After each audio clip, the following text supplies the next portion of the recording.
Ooh, nice. That new intro is pretty sweet. It's much more subtle. Nice. I like it. Thanks. Kind of like Thank you. eases you in. Welcome to episode 61 of Star Wars Culture Live. We are here talking about Maul Shadow Lord. What is Star Wars Culture Live? I forgot to prepare the intro. We are a positive Star Wars podcast. We know that the internet can be a dark and toxic place, especially the Star Wars side of the internet. So we like to be the complete antithesis of all that, the opposite of those horrible, horrific places that sometimes the onlineness takes us. So we like to focus on what we love about Star Wars, what excites us about Star Wars, the fans, the media, the cosplay, the culture, Star Wars culture, the culture of Star Wars, anything at all. And right now, that is Maul Shadow Lord. So our episodes for the next few weeks are all about. Oh, I forgot to click live on the Instagram streams, so better do that. Yeah. So the for the next few weeks, that's exactly what we are talking about. That is what excites us. That is what is new and exciting in the Star Wars internet sphere. So, but before we get to that, we like to do a little check-in. So I am Ian, and this is Marty, and we like to do a little check-in of what you up to. So, Marty, what you been up to besides watching the newest episodes of Maul Shadow Lord? Okay, not only did I watch them once, but I've watched both of them twice, Monday and today, actually, just for preparation. And not to mention, Nice. it's also just a very good show. But Very good. I kind of also been, of course, as you saw at the beginning, dilly-dallying with the new intro. But I'm kind of starting maybe a little too late for a Mando rewatch before the Mandalorian and Grogu movie, but Never too late. I believe in you. never too late. I'm gonna try to get through it all before then. But when I was watching the first episode, it was last week actually. I started, and I noticed there's one shot in the very first episode. I don't know if anyone's caught this, but The when first he's episode walking to of go season 1. season 1, episode 1, when he leaves the Bounty Hunters Guild, talking to Grief Karga, going down to the client. There's one shot that is flipped. And I say this because he's still wearing his old pre-Beskar, all Beskar armor, right?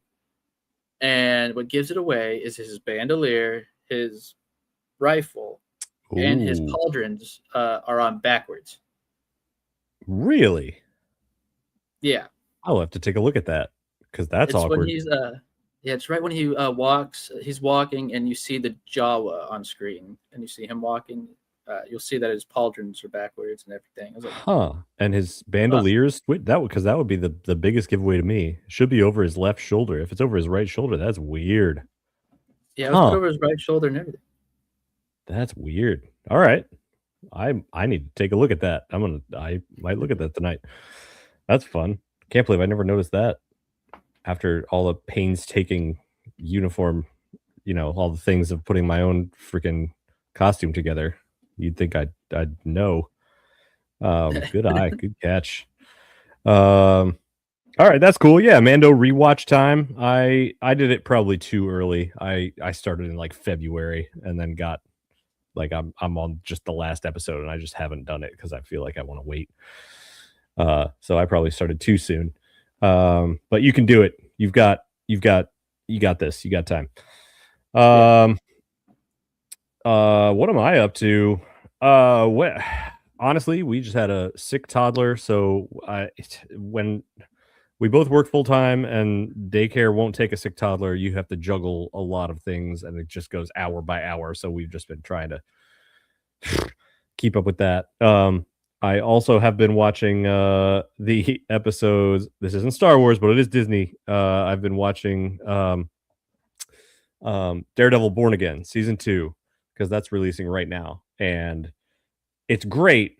But they did this freaking thing. Okay, you know what? There's going to be spoilers because I don't care. Spoiler warning.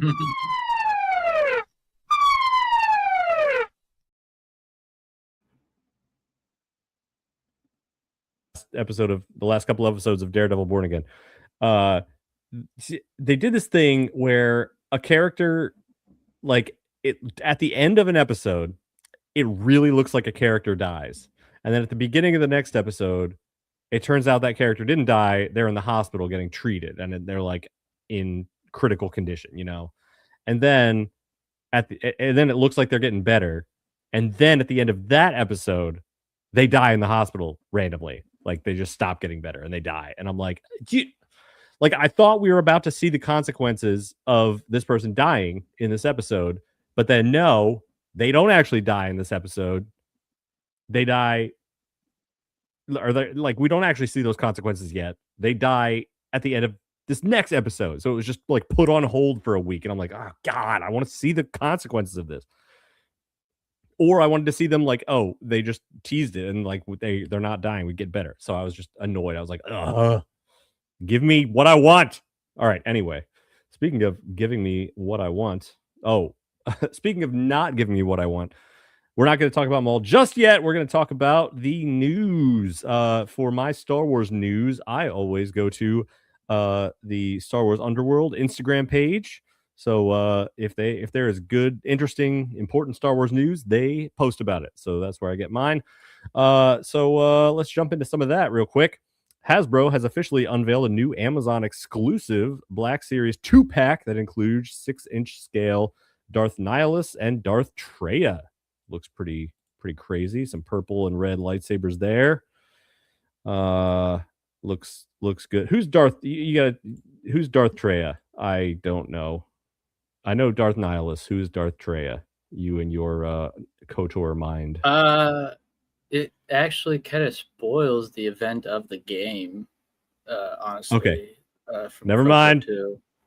Never mind. In case I ever play that, or in case people watching ever play that, we will not spoil that for you. Anyway, someone named Darth Traya. Let's see. According to AMC Theaters, Mandalorian and Grogu will have a runtime of 2 hours and 12 minutes. I feel like that was already released. Maybe it was a leak and it wasn't official, but this is according to AMC Theaters, so that is official, and it's rated PG-13, like pretty much most of Star Wars things. Speaking at MegaCon recently, authors Claudia Gray and Timothy Zahn both confirmed that Lucasfilm did not allow them to use Mara Jade in their canon Star Wars novels. Gray said, yeah, a couple of times I was like, really? No Mara Jade? And they were like, in a stern voice, nope. And Zahn was like, I asked him too and was told no. So I guess that's they're either against having her in there at all, or they're saving it for a really big, important moment because she's such a well-known character from Legends. Yeah, I feel like, unlike Thrawn, though, I feel like with her, if she were to ever return, it would be the big screen before the books, just because way you get that's my opinion, at least, because I feel like you want to get the new audience involved with this character, as well as the diehard Mara Jade fans from the EU, Yeah. But at the same time, personally, I feel like with the way current canon is going, I don't see her being a part of at least the original trilogy, like timeline, or moving up to Force Awakens. I don't see her fitting in there anytime soon. Yeah. One of the comments on this says there's a 20+ year gap where they could fit her in. And if she had died by Ben Solo's hand and Luke sensed that when he saw the darkness in Ben, it would explain why Luke reacted so harshly in The Last Jedi. Especially if Luke had a thing with her. But he felt it before he became fully, I don't know, there was this whole he felt the darkness. Kylo Ren comic series that kind of touched on it. Yeah, I don't know. It could interesting thing to keep an eye on. It's definitely like a harsh kind of reaction to that. The Star Wars Underworld, the podcast, and the Instagram page that I was just talking about, is 16 years old this week. 16 years old. Started in 2010. So Yeah, he started it out as a blog before becoming an official podcast. On the, believe it or not, there was actually a channel on like this site called Channel 1138 where they had all these Star Wars podcasts and like music playing on loop 24/7. And then when new episodes come on, they would put the new episodes of the podcasts out. oh, that's cool. Yeah, congratulations to our colleagues and friends over there. Mandalorian and Grogu could rake in at least $71 million during its 3-day opening weekend, according to new projections. Interesting. You know, I think that's high. 71 million. I feel like that's high, but at the same time, it feels like also low at the same time from what they expect other Disney films to be. Yeah. Like I feel like I've heard triple digits for a lot for things like this. Yeah. But I also feel like they need to just go ahead and push out more advertisement stuff for this movie. I haven't seen anything yet, and we're about a month away almost. Oh, really? I feel like I've seen a lot. I guess I've seen trailers and ads on Facebook, but yeah, like trailers and ads, but like nothing like there's not a lot of, you would expect like a lot of tie-in stuff of like, let's have, you know, like what was it? Nissan partner up with Mandalorian and Grogu. Let's have all these car brands or these drinks, whatever. Coca-Cola especially, they need to get on board with this. Yeah, like the marketing. I don't know, maybe they spent all that money on the Super Bowl commercial. Would surprise Those me. 10 seconds of weirdness. 20 seconds. Exactly 40 days away. That was 3 days ago. So 37 days away, just over a month. Let's go. No one, absolutely no one. Spybot every 5 seconds. Bushki doo. Freaking OP guy. Oh, this was a nice moment from Maul, Shadow Lord. I guess I shouldn't talk about it until we get to the spoilers. Comedian Vic Michaelis will play Runa Blask in Star Wars Zero Company.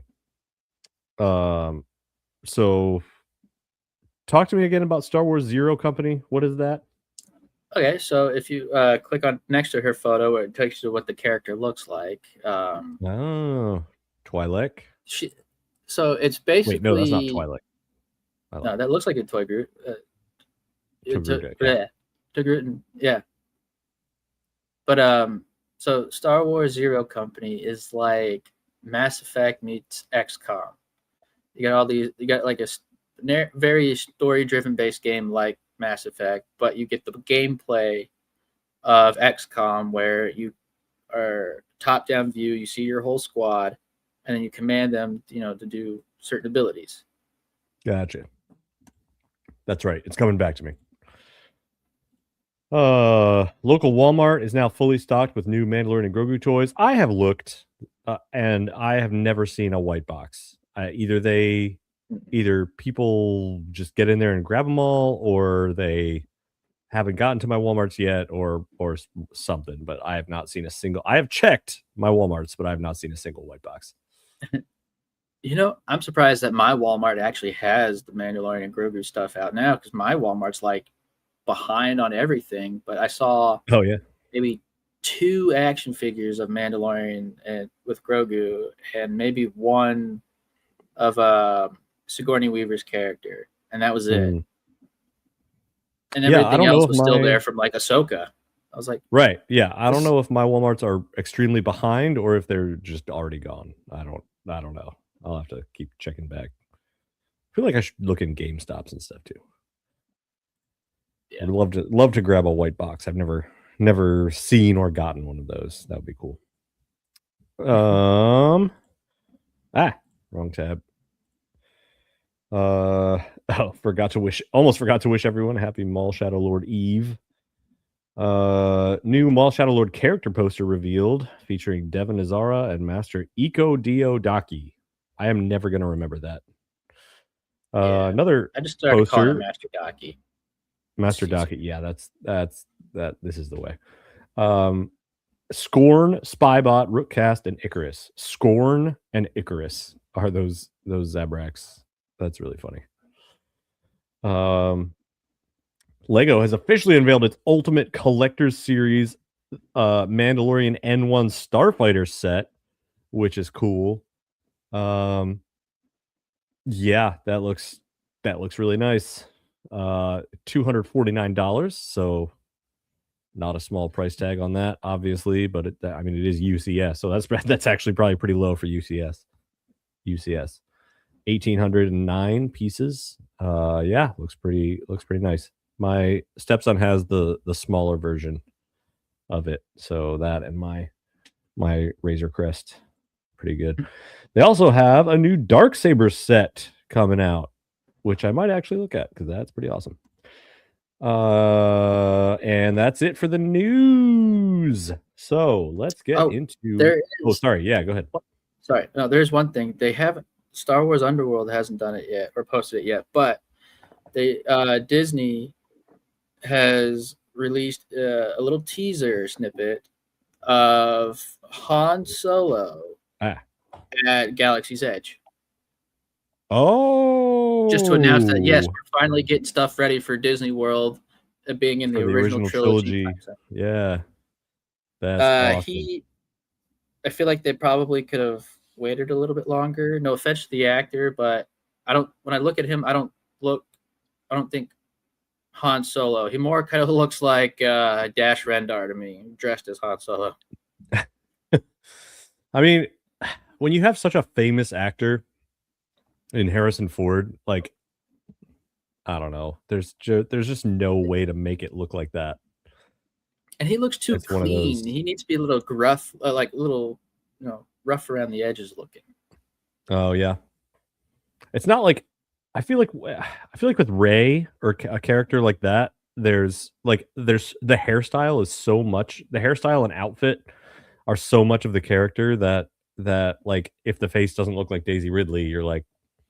Also, we've only been seeing her for 10 years as Rey, so like if you look at her from the back, like it could be Rey, like with the hairstyle and everything. But with Han Solo, we've been watching those movies for, oh my god, let me see, 50 years, 49 years. So it's probably tougher to get your brain around the new person.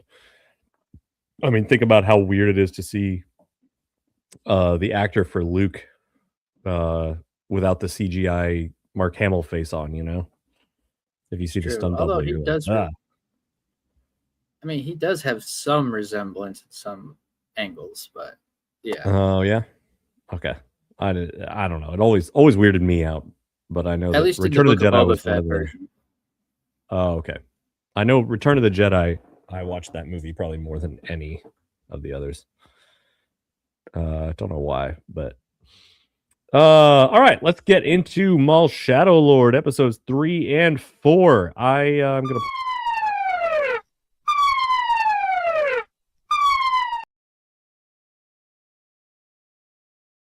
and things that happen in episodes 3 and 4, which released 2 days ago. So if you don't want to hear that stuff yet, if you haven't seen Maul Shadow Lord yet, don't watch or listen to this next part of the podcast. Go watch Maul Shadow Lord episodes 3 and 4, and then come back and listen to this part of the podcast. But we usually just kind of we don't have anything. I mean, I don't know about you, but I don't think we have anything organized about this. We just kind of talk about what we've seen. I just took down little notes of things that I thought were interesting. And we'll just talk about it like Star Wars nerds. So let's see. Who went first last time? I think I did. All right, I'll go first this time then. So episode 3, the first thing I noticed was that the weirdly nurturing voice that he was using to talk to Devon Azara, that Maul was using. It was like Sam Witwer if he was talking to like his kid. Like it was so like weirdly. Why is my phone doing this? It was so warm and calm, and like it was convincing me that he had like turned a new leaf or something. I was like, why are you like this? What are you doing? And then like at the end when she like didn't like go the way he wanted her to go, he immediately flashed right into that like cold evil, like, oh, you want it that way, and just it was Terrifying. Yeah. Um, yeah, Lawson. The Two Boots looking out for Lawson, like reminding him about his son's match. Like that is not something a normal droid does. That is something like a partner does, like like his cop partner, like a human would do. So you're Mhm. seeing how like he's just I don't know, light years ahead of other droids emotionally. It's a really interesting dynamic. I wonder if that is still just part of his programming, like empathy and stuff, or if he just kind of evolved that way after working with Lawson. Mm. But that was really really nice. The Pike's blasters had purple blaster bolts, and that was very weird.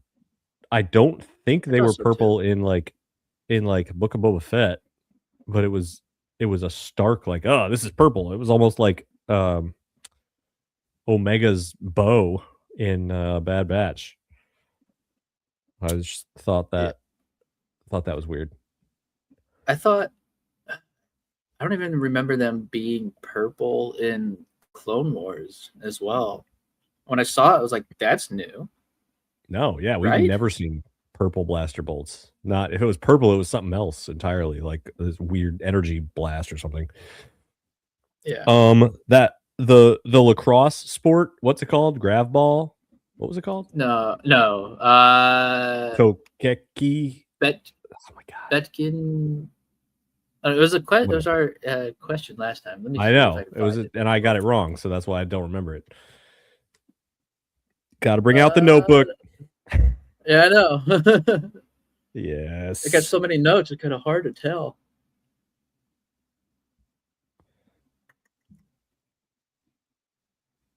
I want to say it's Betkin, but I can't remember. I can't find it anywhere. I don't know, whatever. But the point that I was gonna say is that it looks like that kid's lacrosse toy. I think it actually it like is that like it's like there was a toy, a plastic toy that I had when I was a kid that you would put like balls in and you would just fling them. It was like rounded like this with a Yeah, handle. I mean, you could see it on the freaking and Anakin had one in his room in uh when he was a kid. Like you can see in episode 1, he has one of them hanging on his wall. Um so that was a nice callback that they like brought that all the way back. But also funny that it's like a kid's toy that I had when I was a kid, which yeah. is awesome. They said when they created that sport, because I was looking through StarWars.com, that it's actually a combination of lacrosse and then whatever that actual official sport is called that uses those kind of handles. Oh, is there an It's actual sport that uses those? I thought it was a kid's toy. yeah, no, Oh, it's well. based on a real sport, but it's called a kid's toy. But Oh, okay. I definitely had a plastic kids version of it when I yeah, was a kid. but the creators also of the show also created actual rules for the show. I guess just in case someone were to ask, Yes. because we never see it. Awesome. I don't know. Maybe we will. Maybe we'll see a really. Maybe we'll get into it like we got into Quidditch or something like that. Yeah. Um. Oh, I have two more for this episode. Ludi Vario is a pretty good undercover actor. When they were like, "Hey, you need to convince this other group that you're gonna be here," like Maul was like, "Hey, you need to do this acting. You need to lie to them and be like." He like performed the hell out of that. He was not. There was no. He did not bat an eye. He was like, "Oh yeah, I'll lie to them and convince them." Like Yeah. there was no hint that he was like under duress at all. Like he was super convincing to the Pikes.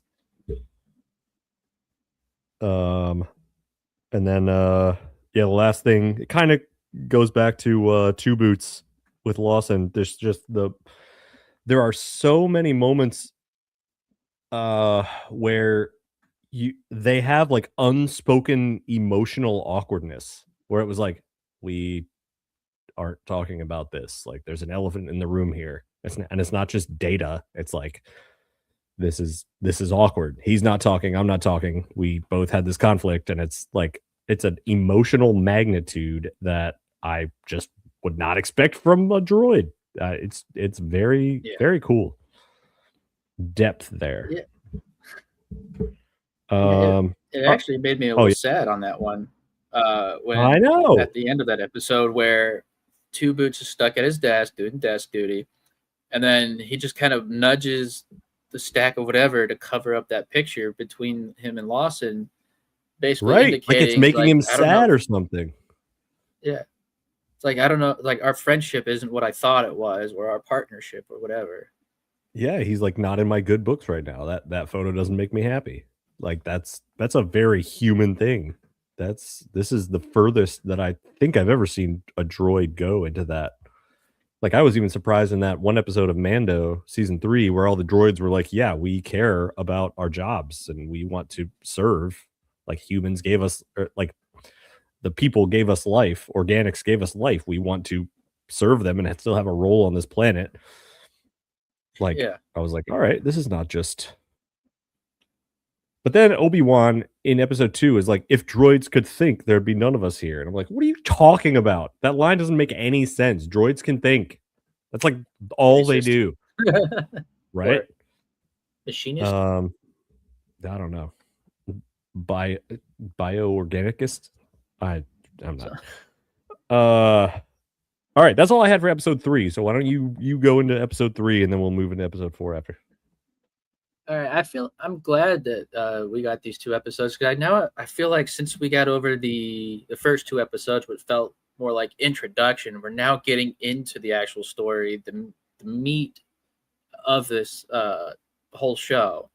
Uh, the the tea scene right there was pretty cool. Like I feel like he's really just trying to get under Devin's skin as much as possible right there. Sure, being nice, but doing it in that way where it feels a little condescending. She's like, "Yeah, so your order is this, but now you're nothing, basically. So Mhm. you want to do something about this? I know you do." And then when she doesn't give in and takes the lightsaber, he turns the light off, and then he becomes what the title of the show is: a Shadow Lord. He's hiding in the Darkness. shadows. Dude, I was yeah, like, that shot was pretty cool. and then hearing when they start fighting on that bridge before she leaves, I'm glad I watched the behind the scenes a little bit of it of the show where they use Sam Witwer's screams to add to his lightsaber. Oh, yeah, isn't that weird? Yeah, That's so you're crazy. hearing Rah! I was like, whoa, okay. Adds a little bit of dark side elemental features to this, but it also said in the subtitles. I don't know if you've read the subtitles, but it says lightsaber speaks an alien language. I was like, what? Yeah, I did see that. I had the subtitles on. That was super strange. It's like, so is this lightsaber sentient all of a sudden? Right, like, what I've heard yeah, I've lightsaber lore is all kinds of interesting, but I've never heard anything about him being that sentient before. That's crazy. Why is it Yeah. talking?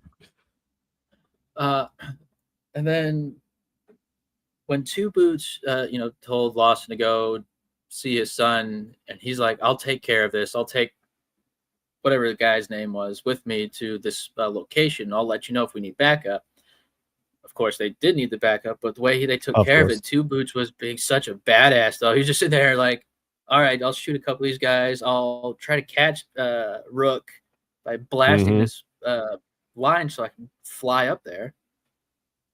And of course, they had to get a shot of his two boots, his two yellow boots. Always. Um, but it feels like he's really like the team player for everybody. He's like, I'm here to protect not just the civilians of Janix, but like my people, my friends, because he's very protective of everything. He wants to do everything by the books. And so when we get later on, when Lawson finally comes and picks him up, first Lawson asks how he was. He's like, "Well, I've almost been blasted, and we lost them, but I'm okay." And then they're like, he's really like, "Okay, if I failed, we need to call the Empire." Yeah. And Lawson's still like, no, no, no, no. And I called it. His ex-wife is Imperial. Yes, you did. That was a good call. Good prediction. So that makes a little bit more sense why Lawson still doesn't want the Empire, besides them occupying a whole planet. Yeah. Do you Uh, think they would send her, like, since she was from Janix? Do you think they'd be like, okay, she knows the planet, let's have her be in charge of things? Or do you think they'd take the opposite approach of like, let's keep her away, she's too close to the situation? I feel like maybe first they'd send her down just because she might have changed, her name. She might use a maiden name or something, and then go down to the planet because she knows the locals. She could get in contact with the local authorities. So I feel like we might Mm, see her next episode. yeah. I guess they Uh, wouldn't mention it if it wasn't going to be relevant. yeah, and then see, going through episode 3, I feel like I'm mixing 3 and 4 up. 4 is when they go to Obadiah, right? Or is that still 3? No, that's 3. uh, Episode 3, they go to Obadiah, right? what happens on Obadiah? Where Vario goes and gives the Pikes, Oh, the yeah, money yeah. and all that. Yes, That's because that's I 4. yeah, That's that's 4. that's where the purple blaster bolts happen. Yeah. Yeah. Okay. But okay, so we'll get the 4. Some things about that I wanted to talk about because I was like, this is interesting. Yeah. But also shout out to the creators of the show for also finally doing like the combination of the animated Pikes from the previous of Clone Wars and then their live action counterparts. It's kind of neat. It's to me, it feels like it's Mhm. just an evolutionary stage we're watching these Pikes go through. Yeah. Yeah. See, like, yeah, they had a lot of middle ground to cover there, and they seem to do a nice job of splitting the difference. But I do Um, feel one more thing about 3 is Master Daki kind of upset me a little bit to where he goes and interrupts Lawson while he's trying to watch his kid play for a little bit before he gets called away. He's like, now he really missed the right. whole show, the whole thing. Yeah, It's like, that was but kind of mean. yeah, I was like, couldn't Also, this waited till after? yeah, I that interaction. I'll launch into number 4 there. Like the way he says uncle at the stadium, he was like, all right, well, what do you suggest I do, Uncle Docky, or whatever he said? Like the way he said uncle, I feel like he knew that they were Jedi, that he was a Jedi.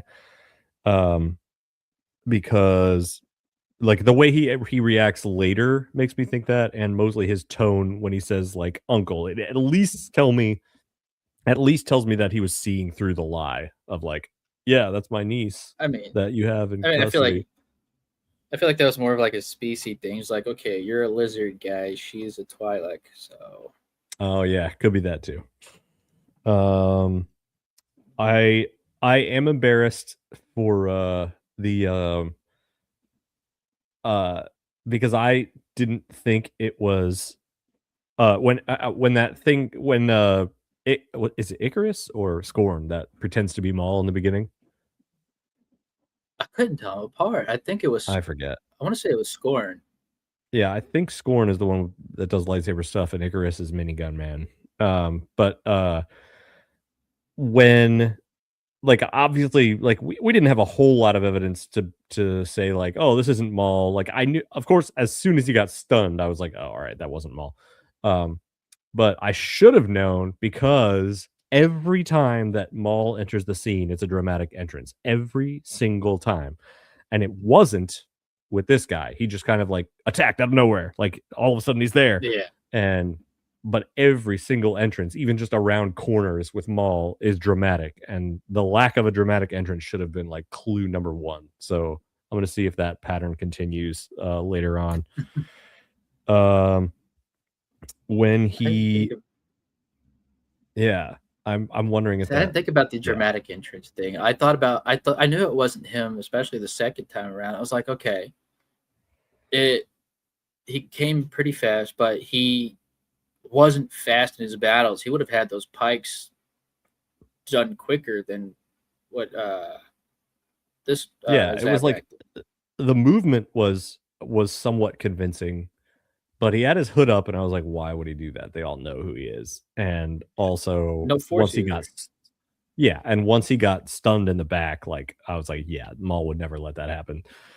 Um, but when he's fighting Master Daki and Devon, uh, it's really interesting to watch that fight because every time he's clashing with Daki, he is not pulling punches at all. He is hitting hard. He is knocking him down. He is kicking. He's going as hard as he can to try and get that fight over with as soon as possible. But with uh Devon, he's like leading her along and controlling the fight and like making sure she not to land a killing blow or hurt her too bad. Which Yeah, was fun to watch, like how skilled he was that he could just turn it off and on like that. That was very cool. Um, Another thing that I noticed, mostly in that big fight scene where they confronted the gangsters, they confronted Maul's, where he was his hideout. Um, the blaster fire is reflecting off of surfaces now. Like the lights of the blaster fire are going off of reflective surfaces like on the floor. Like if the floor is wet, you can see like blurry reflections moving on the floor like underneath the blaster bolts. That is like an animation like it's crazy. It's so good. It's so advanced compared to like if you go back and watch like season 1 or 2 of Clone Wars, like to see how far the animation has come is crazy. Um yeah. so that was very cool. Um, Maul's knee. I don't know why I never thought about that. Like, I wonder how. Like, it was a good kick. Like he got him. He got a good good thing there. Um, but like I wonder how much of a problem that's going to be. Like that injury. Like I'm sure he could just fix it real quick. But like, is that is that a weakness? Like, are the mechanical legs like something that can be exploited?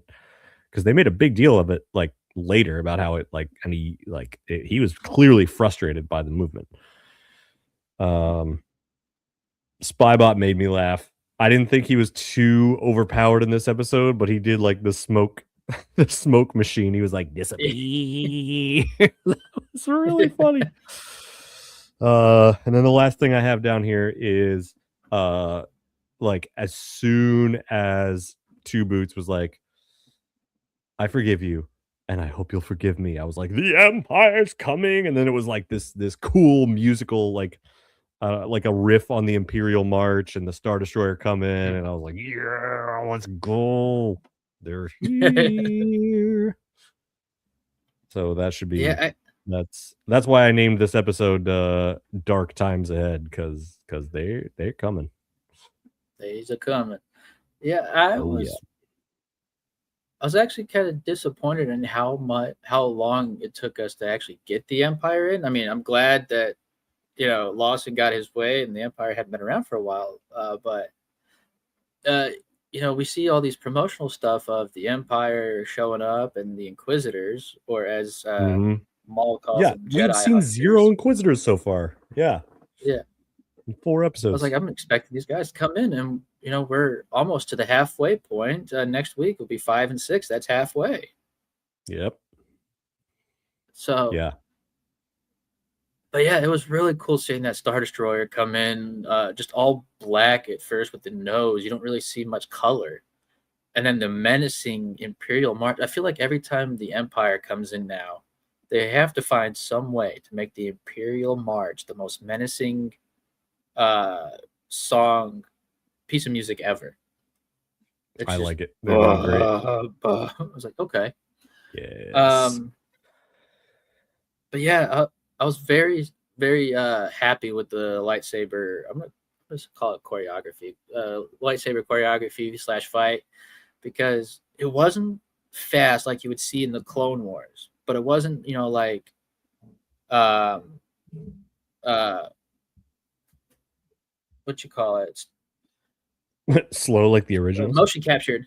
Slow like the originals are Oh, I see. motion Yeah, yeah, captured. yeah. So they found that nice balance where they could just do animation and it felt fluid. Yeah. Everything was going off perfectly, and seeing how Devin, when he was fighting Maul was holding back a little bit because he wants her as the apprentice, and he knew the only way to do that is to get rid of Master Daki. So he was trying every way in the world. But the thing is, though, I don't remember him seeing Maul hit him anywhere, but he's clutching his chest like he was stabbed by Maul. At the end, I was like, I know he got kicked. He got kicked really hard, I think. That was the one or maybe an impact into a wall, like he got force pushed into a wall or kicked into a wall. Like it seemed like a blunt force situation. maybe. Yeah, I was wondering if maybe Maul knew that killing him right in front of Devin was too much too soon. Like that would turn her against him permanently, which is not what he wants. Yeah. So he has to kind of find a different, like, third party way for that to happen. Let's see.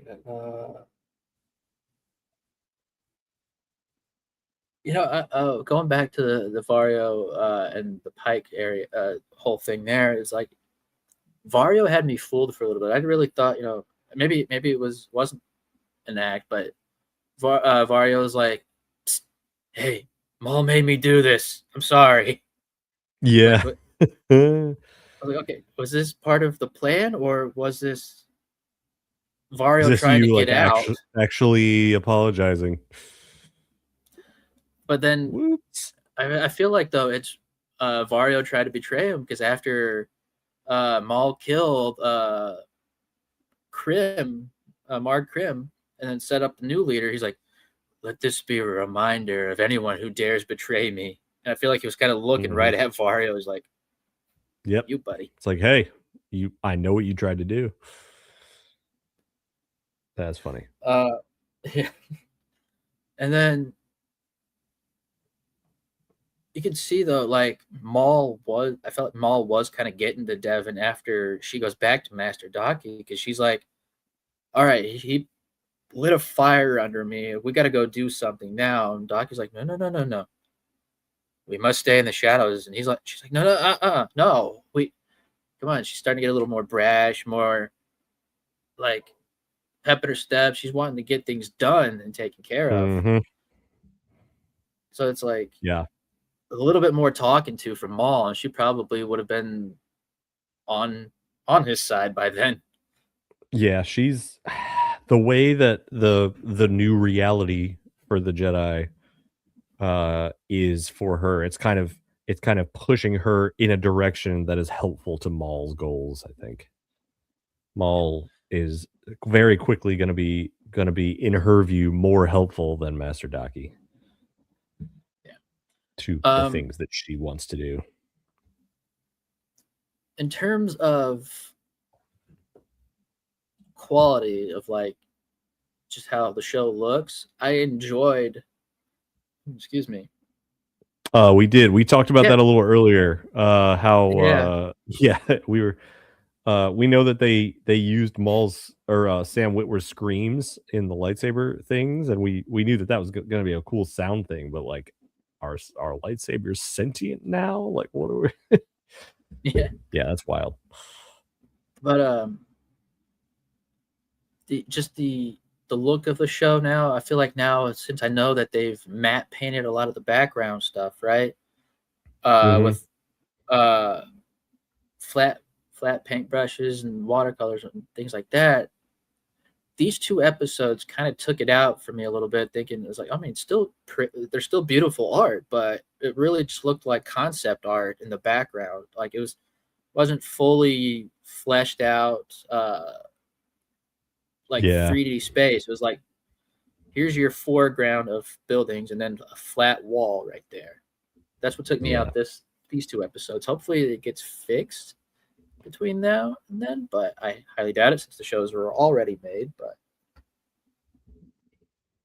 yeah, it's that's my only qualm about these 2 episodes. I think I only would have noticed that on a second viewing. I'm still way more distracted by the action than looking at the backgrounds. Yeah. Luckily, you did have a second viewing. Yeah, I made sure the first time it was nothing but let's just focus on the story and things like that. Pick up a little bit, whatever you can, and write it down. So I did that Monday. And then today I was like, okay, get my notebook and pen out and take every single note that you can about these episodes. Mm-hmm.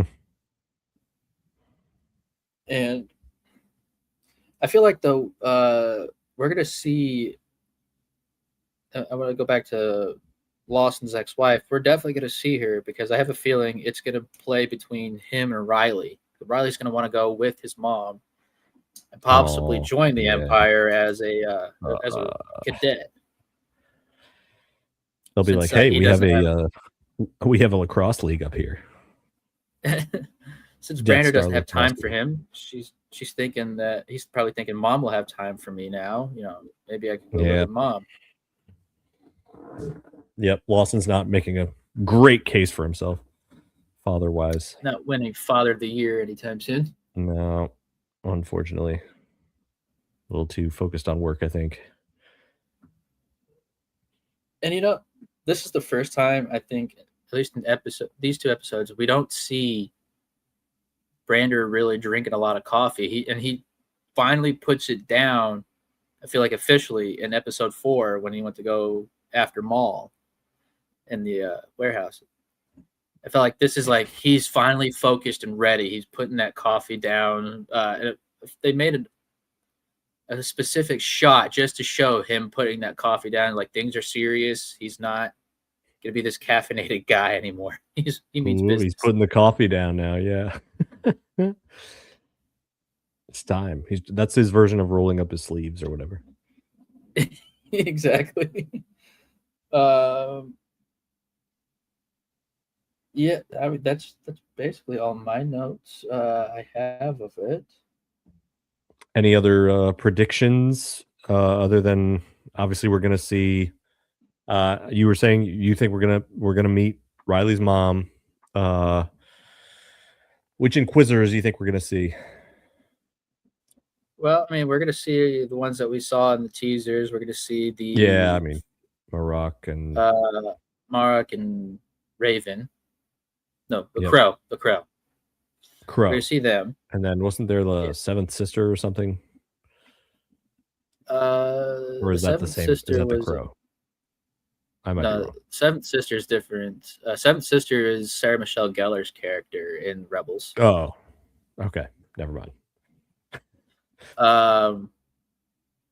We might see Docky actually passing away next episode. Yeah, I'm surprised he made it this long. Honestly, I thought he was going to be one of the first to go. Like, I thought that was going to be like Maul's like first step to destabilizing Devon's emotions, getting some anger and fear and things. But yeah. Okay, so Inquisitor's going to show up, Empire going to show up, probably some ISB, I imagine. Ooh, I wonder if Yularen might show up. Maybe. Yeah, but no, that would be nice. Tom Kane can't voice him anymore, so that'd be hard. Oh, unless they find somebody close. Yeah. Any other predictions?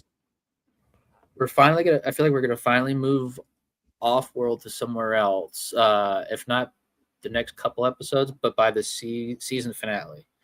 And Two Boots and Lawson probably are just this season only. I feel like you could only do so much with these characters and this setting for one season before you got to go somewhere else, in my opinion. Yeah. It seems like maybe this is just one stop on Maul's journey. And yeah, either Lawson and Two Boots. I hope it's not one of those sad things where Two Boots is like, "Oh yeah, the Empire, like we're glad you're here and I'll serve you whatever," and Lawson like they have a permanent partner breakup. I hope it's not one of those. I hope Two Boots kind of has an arc where he sees like, "Oh, the Empire is actually making our people suffer. Lawson was right." And then they I don't know, do something just disruptive together. Yeah. Um, That's I what I think hope. I think Two Boots will sacrifice himself and basically a way of apologizing to Lawson for bringing the Empire. Because without the Empire, none of what's going to happen would happen. He'll do a K2SO. Yeah. Spoiler alert. All right. Any last thoughts? One last thought about these last two episodes. I thought they were really good. I'm glad we got a better, felt like faster paced episodes instead of these slow burns. I mean, I love the slow burn, but yeah, I'm glad we got a little bit more action in these. Hopefully, we could go have more of these action packed adventures in the next rest of the season, basically. Yeah. I think my last thought is, yeah, Empire's here, dark times ahead, but I do think that's going to mean a lot of talking in episode 5. I think there's going to be a lot of, I'm here, I'm taking over now, and then the action's going to come episode 6. Well, one more prediction. I feel like now that we're done with Pikes, we might move on to Crimson Dawn finally. Wow. Yeah, possible. I don't know. That could be later. If he ends up in charge of Crimson Dawn, that might be the last one he conquers. Unless he like so we might go conquers Black it first Sun and next? uses it to I don't know. Could be fun. All right. On to our last. So we hope you guys are looking forward to those as well. We're gonna move on to our last little segment here.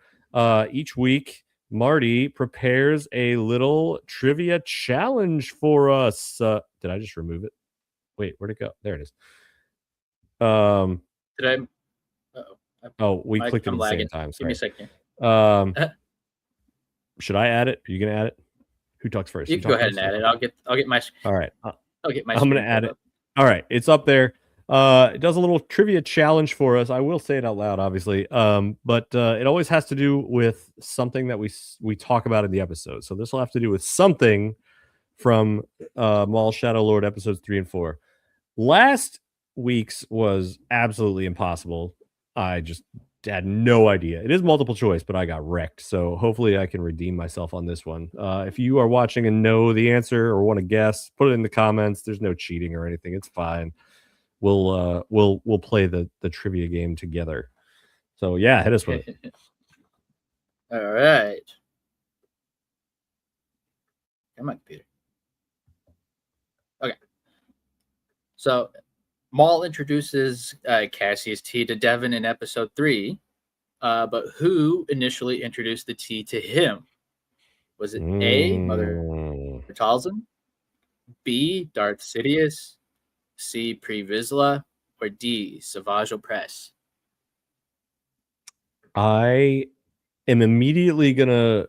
I don't know this for sure, but I'm gonna try and use logic here. I'm immediately gonna get B and D out of the. I really don't see Sidious doing that, and Savage was not. I remember the Savage episode's pretty good. I don't think he did that. So Mother Talzin is a possibility. Pre Vizsla is a possibility. I want to say I am feeling better about Pre Vizsla because there was plenty of time that they were like hatching plans together and scheming and being all diplomatic with each other, that it's totally something that he would present to Maul as like a let's discuss our battle plans situation. So my guess officially is C, Pre Vizsla.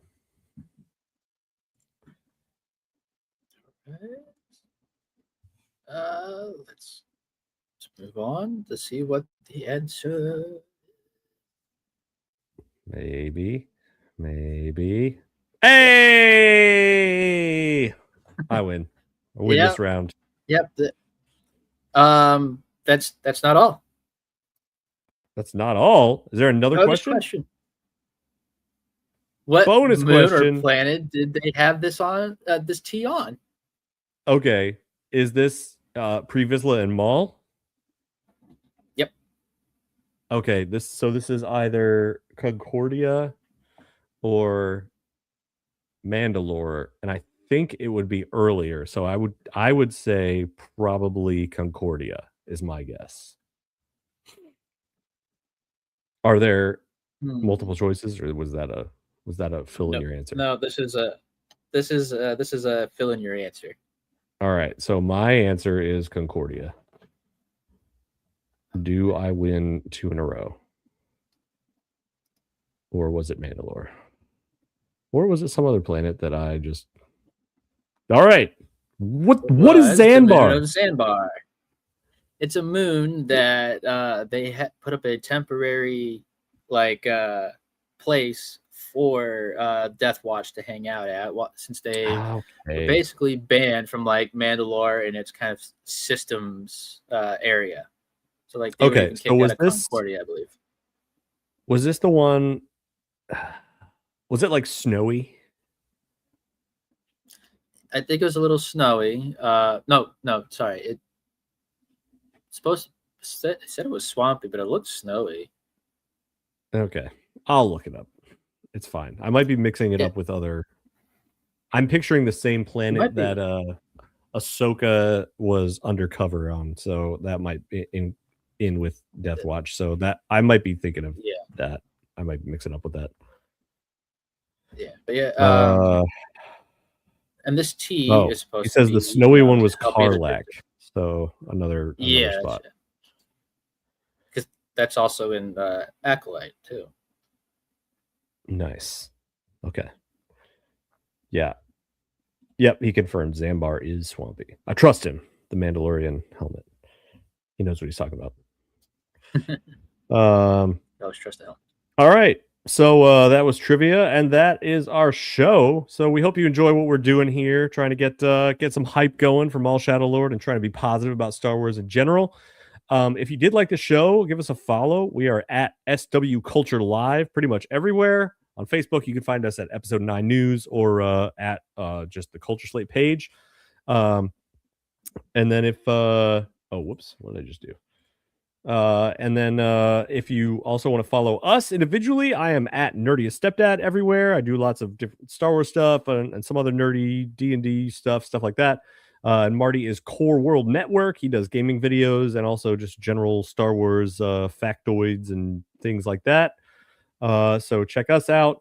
But is next week the week that we're on a different podcast, or is that the week after that? Is that in May sometime? Well, I mean, it'll be just you so far. I haven't really confirmed yet. But yeah, it's next week. Next week. Okay, so next week, I don't think we will actually have our own podcast, but at least one of us, maybe both of us, will appear on Star Wars Underworld's podcast, actually, to talk about... Wait, is it Star Wars Underworld, or is it a different one? Yeah, it's Underworld. Star Wars. Okay, so we will actually be there, so we will we'll funnel you all to check us out over there. But doing 2 podcasts a week in this current chaotic family situation, all these kids running around, it's just not doable. So we will be diverting some attention over to Star Wars Underworld, but regardless, we will see you either next week or the week after that. So enjoy Maul Shadow Lord. Have a good night, have a good week, and may the Force be with you.